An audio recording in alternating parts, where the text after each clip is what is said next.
Amplified is a showcase of works by schools that have been doing the Creative Leadership and Learning program for 3 years, and they're coming to the Sydney Opera House to perform their works which they've been working on for the last 20 weeks with one of our teaching artists. This is the flag of South Vietnam. When my father was a soldier, he fought for this flag.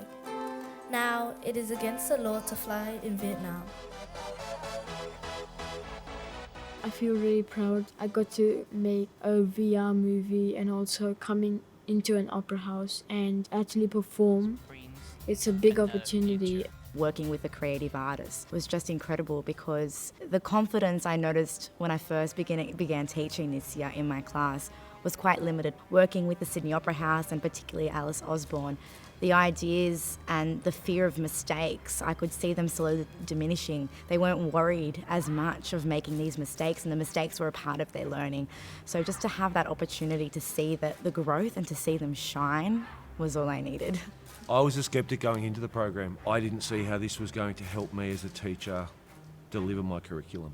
20 weeks has come and gone, and I see it. And what it affords us in the classroom, that it's unlimited what we can do for these kids. They're willing to challenge the idea of who they see themselves as.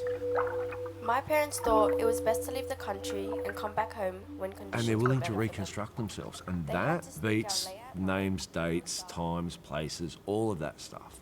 Because once they get it, then they can challenge everything.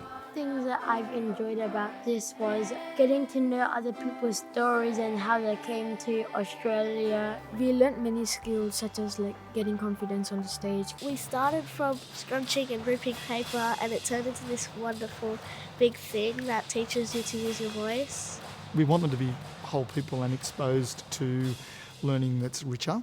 And so this stuff, look, to see them on stage today, wowing audiences, making people have belly laughs, it makes the hair on the back of my neck stand up. I haven't got much head hair, but there's a little bit back there, and it always stands up when I think about these kids whose parents left a Southeast Asian nation full of fear and trepidation for their future in Australia, and here are their kids enacting a sense of pride over their Asian culture, but also embracing Australia for what it means to them. The impact that it had on my students outside of school and home is that a lot of my parents were becoming more involved with what they were doing and the questions they were asking, and the kids were going home excited, and the parents were being involved with the things that they were contributing and the ideas that they had. And some of the kids would say, we had this discussion with my parent at home, could we try this? And they were really engaged and involved. Creative learning is a really important part of contemporary education. The kids of today are walking into a complex, volatile world,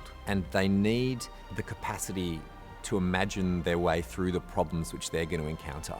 And they need to create the solutions for the future. And to do that, they need to be clever, smart, innovative, all those kind of buzzwords. But it's through being creative thinkers that they will come up with those ideas. And the best way to help kids learn that is through doing art in classrooms and using that to think about, anything, maths, geography, history, English. That's the real reason why we do this. Yesterday, when they did the first show, I had tears because looking at these boys that you wouldn't even think they would stand in front of a little child to say anything, and then seeing them in front of a big audience, talking to them, it's a life-changing experience for me and the boys as well.